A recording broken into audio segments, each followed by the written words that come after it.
Well, I don't know very many gardeners who don't just absolutely love roses, and that's especially true in Oklahoma. In fact, we have a variety named after our state, and the variety named Oklahoma. It's a deep red velvety rose with a wonderful fragrance. Well, today we want to teach you all about growing roses, and although we don't have time to cover absolutely everything, we're going to try to hit the highlights. One of the first things we want to do is show you some of the fantastic municipal rose gardens that are around the state. They have roses from all over the world in different old world styles, so you can visit other countries without ever leaving Oklahoma. Recently, we went to Will Rogers Park in Oklahoma City, and this garden is patterned after Old English gardens. And the English style is a little less formal, has broad, sweeping, grassy areas with little houses occasionally spaced throughout. In fact, at Will Rogers Park, throughout the year, they have weddings and memorial services held there because it is such an ideal backdrop for special occasions in our lives.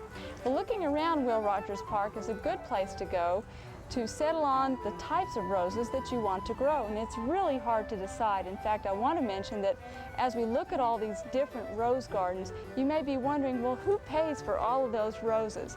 Well, for example, at the Tulsa Rose Garden, which we'll see later, the roses are supplied by the Tulsa Garden Club. Certain varieties are also provided for by the All-America Rose Selections, and then certain old varieties the park has to propagate itself. But I want you to have an appreciation for all the work that goes into providing these wonderful rose gardens that you can see 365 days a year. Now for the different types of roses. At Will Rogers Park, as with most parks, they have them divided into separate beds, and they're very well labeled. And the first variety that you may be looking at, or the first one you may have ever grown, is the hybrid tea type rose. And this is the classic shrub rose. It has very vigorous, upright growth that people cut for cut flower arrangements or for a single bud vase. They're usually quite vigorously grown, or quite vigorous growing, have to be pruned fairly hard a couple of times a year, as you'll see later in the show, and some of them are susceptible to black spot while others are quite resistant. Some of the smaller roses, if you don't have a lot of space, are the miniature roses. You get a big punch of color in a small area, and they come in a broad range of colors. Then there are the floribunda and the grandiflora types that fall somewhere in between. They're a larger rose than a hybrid tea sometimes. Sometimes they're the same shape, same size. They have an abundance of flowers throughout the year. Then I want you to take a look at the climbing roses. Now, climbing roses, a lot of people find are very romantic in feeling because they climb over a bower or an arbor, but they do take a little bit of work. And at Will Rogers Park, they're just getting a new selection of climbing hybrid musk roses started. They're just beautiful, but in a couple years, they'll really be outstanding. Want to keep in mind that at any of these parks, as I mentioned, you can see them any time of year. So let's take a look at some others. First of all, if you want to visit Will Rogers Park, it's on the east side of the park at 36th and Grand Boulevard in Oklahoma City. If you live in south central Oklahoma, drop by Paul's Valley and look for Wacker Park. They have a rose garden there. If you're in far eastern Oklahoma, go by Honor Heights Park on the west side of Muskogee, just north of Okmulgee Boulevard and the main drag of Highway 69 through there. They have a wonderful rose garden, even though they're most famous for their azaleas. Next, we're going to visit a rose garden you can see if you live in the Tulsa area. Well, today we're at a local Tulsa landmark, and if you live in eastern Oklahoma, this is one of the places you can come to learn all about roses, and that's the Tulsa Rose Garden. And to visit with me about that today is Rodney Bennett, and he's the Rose Garden foreman. Now, Rodney, this is a fantastic place. It's huge, and we want to give people an idea of just what it takes to take care of it. But first, I was wondering, how old is this garden? This garden is 61 years old. It was inaugurated in 1934, and our first rose was planted in 1935. So it's been here quite a while then. Quite a while. Now, the roses themselves aren't that old, though. No, no. Now, we do have some varieties that are still in the garden that have been here from when the garden was built, and we still have that variety here. Do you have to propagate those or repropagate them? Yes, we do have that one variety that is still in the garden. We have to propagate it because it is not commercially available. Okay, I see. Now, this garden is a little different design than what we might have seen at Will Rogers Park. This is Italian Renaissance, and what aspects of it make it Italian Renaissance style?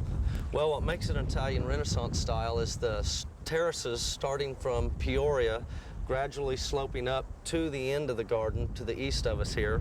And we have these Canardi junipers, which are hand trimmed, and with all of our formal beds and our pathways and our reflection pools, all kind of makes the Italian garden renaissance itself. Yeah, it has a very formal feel to it. Yes. It does. If people want to come visit the Tulsa Rose Garden, when are the best times to see the roses in bloom? Well, our peak bloom in the spring is in May, and in the fall it is October. So that you've got plenty of time at either end of the year to come see them and enjoy Yes. them. And even though it's a real windy day, I can smell the fragrance. It's Oh just yeah, wonderful. it's really nice to be out here. It's nice to be able to work out here and take care of this. Well, speaking of that work, it's a big job to take care of. It's what, 4.5 acres, is Yes. that right? Uh-huh. How many people does it take to maintain all of these roses? Well, we have 4 employees, including myself, that take care of the garden, and we have to take care of the mowing, the care of the roses, and even the Canardis, just everything. We do it all. Okay, so you have to get up there. Now, on a windy day like this, you wouldn't be up on a ladder trimming those. No. But I know there have been pictures in the newspaper from time to time of people up on ladders trimming the Canardi juniper, so I know it's a big chore. Yes, it is. Let's talk a little bit about the maintenance of the roses. What do you have to do to keep them in such full bloom twice a year? Well, we'll have to, after our hard killing freezes, we'll have to come in and lower the heights on our roses. And then in early spring, we'll have to come in and correctively prune all the roses, and preparing them for our spring bloom. Then in fall, before our fall bloom, we'll have to lower the heights in August, so we will have our fall bloom. Okay, that brings back a good flush of Yes, growth. And right, a lot correct. of people only think of pruning roses in mid-March, but really it's 3 times a year here to give you, to prevent wind rocker in the fall, and then to do the corrective pruning, and then to give you a good fall flush Yes. in the season. Do you have to go through and deadhead all of these? Yes, we are constantly deadheading, and that's just to continue to get our blooms coming on out. We've got to constantly deadhead, and it's quite a chore with the amount of roses we have. Oh, I can see that. Well, one last question before Okay. we leave you and go visit with Jay is, how do you decide what varieties go in this garden? Well, there's approximately 3 of us will sit down and we'll kind of go over what varieties we really think are popular, and even the public will request certain varieties, and if we have enough people asking for it, we'll bring that variety in. Okay, that's interesting. Well, speaking of varieties, and there are so many types that you can see here, we have one more test garden to show you in Tulsa, and it's the only All-America Rose Selection test garden in Oklahoma. It's only one of 24 in the whole country, and it's just a few steps away to the east. An unseen but vital part of Tulsa Woodward Park's Rose Garden is the All-America Rose Selections Test Garden. And here to visit with me is Assistant Horticulturist Jay Ross. How you Jay, doing, Sue? good to see you. Jay is also the official judge of the AARS Rose Garden. And Jay, what are you looking for out here? These look quite different than the roses down just a few steps away in the rose beds.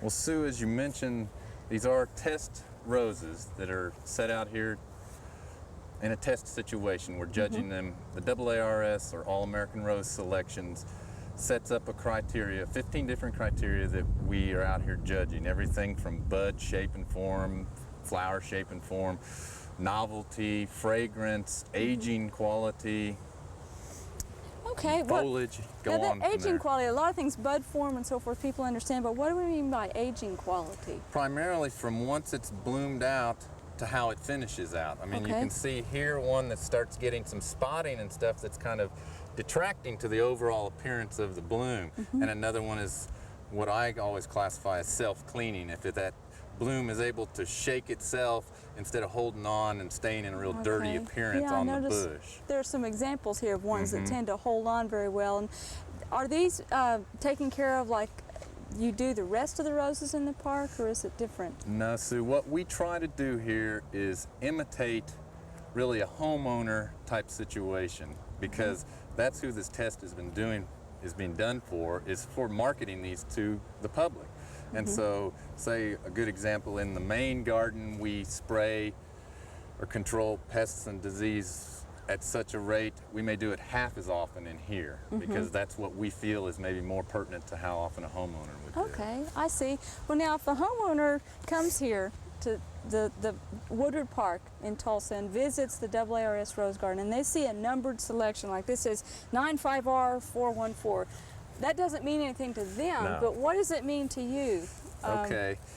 Basically a breakdown of that shows that 95 means it was an introduction to the test gardens in 95. These are Okay. all this year's introductions. All right. The 414 is a coding that indicates these are floribundas. It's broken up to hundreds, 200s, 300s, 400s, 500s, which are miniatures, teas, floribundas, grandifloras, and so on. So you've got all the different types here. We have had individuals, we've had individuals that do come out and they see them, and then a number of years later they go, whatever happened to 92 R212? And you're just like, if it wasn't a winner, it's hard to give them an answer. But I was telling you earlier, we had a meeting this past summer in Minneapolis where we went and we talked about that very situation and all the growers, because some of them, even when they aren't winners, the growers may release them on their own Sure. and give them a name. And so we asked, could you give us the names of those varieties that weren't winners? And Okay. we've done that. That way so. you know.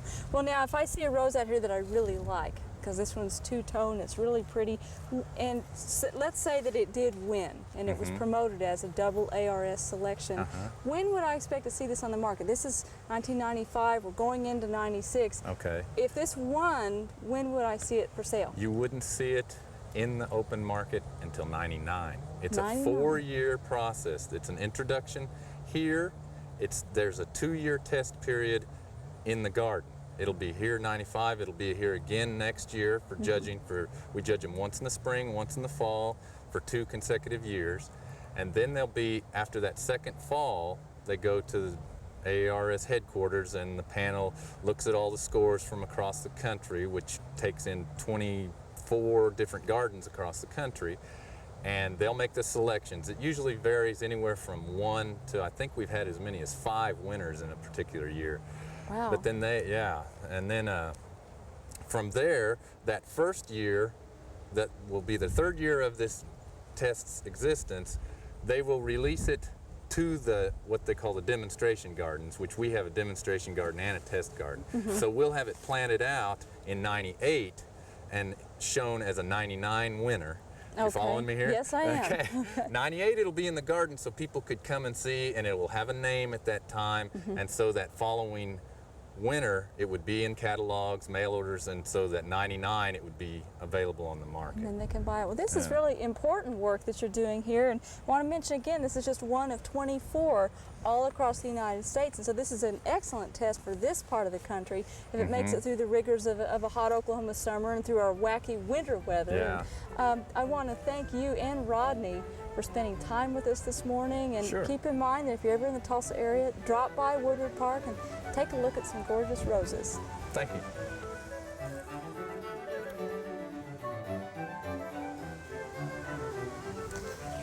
Well, we're in the backyard of Tulsa Rose Society President Clint Furman. And Clint, thank you for letting us look around here. This is just beautiful. I noticed that you have these sited so that they are out in full sun. If a homeowner wants to plant roses, how many hours a day of sunshine do they need? Roses generally require a minimum of 6 hours of sun a day. Okay, all right. 6 hours a day. And I noticed that you have them in these wonderful raised beds. Can you tell us why you did that? Raised beds are a necessity if you do not have good drainage. I built them not because I don't have good drainage, but because I wanted to see what it would be like to work with a raised bed. They are great because they're up above the ground. You don't have to get down on the ground to work your roses. They're at a height that's convenient to use. Oh yeah, they're great. And the Also, you can build your soil in a raised bed. Let's take a look at your soil down here. This is just beautiful. I wish I had soil like this all over my yard. What is your blend here? Well, basic soil for roses is 1/3 topsoil, 1/3 sand, and 1/3 humus. Okay. Of course, there's many variations on this. I have used here about a third topsoil, a third peat moss, and a third humus, Well, that's really nice. with some added perlite to lighten it up a little And bit. then you've mulched over them with crushed leaves in the summer, I've noticed as well. One last question we have is, they look beautiful and so healthy. What spacing do you recommend so that they have plenty of air movement around them? I would recommend that a bed be no more than 4 or 5 feet wide if you're going to make rectangular Okay. shaped beds. So that's allows for about 2 roses 2 wide. roses, right. It makes for ease of working. Okay, great. Well, thanks for sharing those tips with us. Hopefully that'll give you all better success with your roses by starting out right, having the right site, and certainly the right soil mix.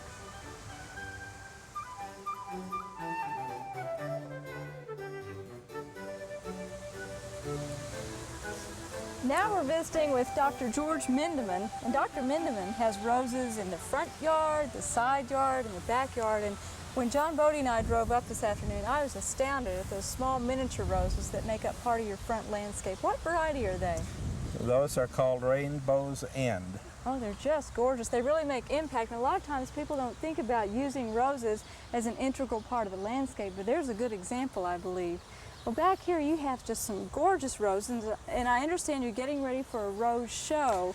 Yes. Can you give us some tips on what, as a rosarian and as a rose judge, what types of things do you look for in a perfect rose? Well, one of the most important things about a rose bloom is the form of the rose. If you look at it from the center, you should have a high spiral center. If you look at it from the side, it should be in a tendency towards a triangle. Okay. The stem should be about 5 to 7 times longer than the height of the bloom. Is that so it would be in proportion? In proportion. I see. That's part of the judging of the rose, and the color and the substance of the rose, whether it looks fresh, whether there's any damage, whether there's any insect damage. I see. The foliage is important too. It is not as important as the form and color, but it is part of the judging process. Now, most of the roses that are judged in rose shows, what type are those predominantly? Most of them are hybrid tea roses. There are categories for miniature roses, hybrid teas, floribundas, grandifloras. And the grandiflora is a rose that's just a generally more vigorous grower than a hybrid tea. I see. And they're old garden roses and they're shrub roses. There are many kinds of roses. A little of everything. Can anybody enter a rose show? Anybody can enter a rose show. Oh, great. At the state fair, you can have 1 rose in your yard, and if you want to enter it, you can enter it. That's wonderful. Good news. Well, in getting ready for rose shows, I noticed that you have one over here that has some special protection All on right. it. Let's go take a look at that. We'll look at that. Well, now, George, that's one of the more innovative uses of a milk jug I've seen. What do you have going on here? Well, when you're going to enter a rose in a show, you want to try to protect it as well as you can, and this is a way of keeping the elements away from the bloom itself. There are many ways to do it. This is an inexpensive recycling way of protecting the rose, Okay. and I use 3 or 4 dozen of these from time to time to protect blooms as they're opening, to keep them from being damaged by wind or rain. Okay, well, if anyone wants to pick roses to enter for a show or just to use in floral design, how do you cut, what's the best way to cut a rose? Well, let's cut this one right back here. It's desirable to have a stem Okay. that is, again, 5 to 7 times the length of the bloom. Okay. This particular stem is not quite long enough, but what you do is you cut the rose, and then when you get it to where you're going to put it in water, cut about another 1/2 inch off the end of the rose at an angle under the water, Under the water. so that the air cannot get into the inside of the rose and draw air, because that will limit the life of the bloom. If you had an air bubble, no more water could get up in there. That's and right. If you have a drooping That's right. rose. That's right. This particular rose is called St. Patrick. It is Jackson Perkins Rose of the Year next year, and if you like a yellow rose, It's one of the better ones to come on the market in many years. It's beautiful. It's just a very light yellow and reminds you of St. Patrick's Day. Well, now, as I understand it, and visiting with you around the yard, August was a very tough month. It was a tough month for a lot of gardeners. Whenever the temperature gets up to about 100 degrees and the wind blows and it's dry, roses tend to develop faster and open faster than they have a chance to really develop. So you'll have small blooms, and generally at the end of a hot day, the edges of the petals will begin to burn from the hot weather. I noticed you have drip irrigation down here. Yes, in your raised this beds. is drip irrigation. Roses love water. They don't like wet feet. They like good drainage, but they love water. Right. Most roses in the summertime need 1 to 3 inches of water a week. Well, that's a good thing to remember. And if people have problems with roses, that's one of the biggest problems, not giving them enough water. Consistent watering. Great. Well, good luck on getting ready for your rose show. I know you have a beautiful yard Thank full, you. and thanks for spending Thank time you. with us. I enjoy it very much. A rose is a great enjoyment, and it's America's flower. Yes, it sure is. Well, so far as I'm concerned, no rose show would be complete without consulting our resident expert, Professor Paul Mitchell from OSU's Hort Department and former Oklahoma gardening host. Thank you so much, Susan. You're welcome. Thank you very much. Well, we do have some roses here that are reasonably resistant, and these are some of David Austin's English roses. This particular one is called Graham Thomas, and you'll notice that it's almost thornless. That's beautiful. And this is beautiful foliage, and this is foliage that is developed in the late summer here that has very little black spot, and even those leaves that are affected with black spot have held on pretty well. So that's one of the important things about these roses. They can have a little black spot, and it doesn't defoliate them as it does some of our hybrid teas. Now, these are the English roses. These are English roses, and this, Okay. of course, is Graham Thomas. Right. And we're going to go over here and look at a white one and a moss rose, too, that is resistant. But the moss roses don't flower, you know, consistently for us. Just And sort of off and on through the... Yeah, a little bit off and on, and primarily in the spring. Okay. Now, this is white swan, and swan has just about finished up. I don't think it's going to flower again this year, but isn't that beautiful foliage? That's lovely, and we want to mention that Professor Mitchell's backyard is a real test of disease resistance. He purposely does not spray, and that Yes. way he knows which roses That's are right. truly disease resistant in Oklahoma. Absolutely no sprays have been put on these, Right. pesticides of any kind, or fungicides. Well, they sure look good for the rainy weather we've had Oh, this summer. absolutely. That's great. Now, this And- is the one you say not that you should plant under your daughter's bedroom window, that's right? right. This thorny rascal here. This is a moss rose, and this is white chalet. And if you'll notice, the leaves have been attacked a little. They don't look just super good, but they're still hanging on. And that's They an really important factor, you know, in getting a rose that you don't have to mollycoddle too much. We're also going to look at Othello, which I think you've already got a hold of. Oh, yeah. And it has these exotic buds on it. I think that's And just incredible. 'Cause that's a yes. bud right there, but That look at is those. a bud and almost a flower of leaves. Well, it really is. And Othello has its share of black spot, but no great amount of it. And it's a beautiful, beautiful, fully double dark red flower. Oh, yeah. In fact, there's a bud right down here. Yes, If you we can can see a show little that bit on of the color. camera, that's going to be a deep, Oh, and yeah. it looks like it's going to be a double. It is. It's fully double. It's fully double. And Beautiful. whenever it's doing well in the summer, these will be 4 inches or more across, and just goodness. as full of petals as you could possibly ever hope for. They do open up somewhat, in, you know, when they're fully open, but it's still quite lovely. And this climber under here, if you'll notice, has almost no black spot. And this flowers primarily in the spring. It's a coral-colored flower, and it is Jura Vanville. Jura Vanville. Now, Yeah, Jura the, Vanville. The climbers in general, you have another one that's along a fence. Yes, that I do. is, That's Carl Drewski. It's not really a climber, but it's a shrub rose that I pruned up that way, you know. And Okay. it's a lovely white, and it always flowers for Mother's Day. And then I've also got that interesting red rose that nobody seems to know anything about, that we can't find the name of anywhere, that has absolutely nothing on it. It makes a head of flowers in clusters. It's a typical floribunda, but I wish we knew what it was so we could say this is the rose for Oklahoma. Well, it's a beautiful one, and you're right, there's not a bit of black spot on it. Full color, and here it is late October, and it's in full bloom, looking gorgeous. And I'm amazed because it's against a stockade fence, which you say don't put a rose That's against right. a privacy fence. That's right. It's by a wall, and then a tool shed on the other Side. totally closed in. So it and gets no very black little spot. direct sunlight. Yeah. So Yeah. there's evidence that if you look around your yard and other people's yards and pay attention, you can find roses that are black spot resistant, require no maintenance so far as spraying goes, and still really enjoy them. That's right. Yeah. Well, Paul, thank you for showing us around your yard, and this has been My distinct pleasure to be on Oklahoma Gardening with Sue Gray. Thank you so much. Thank you.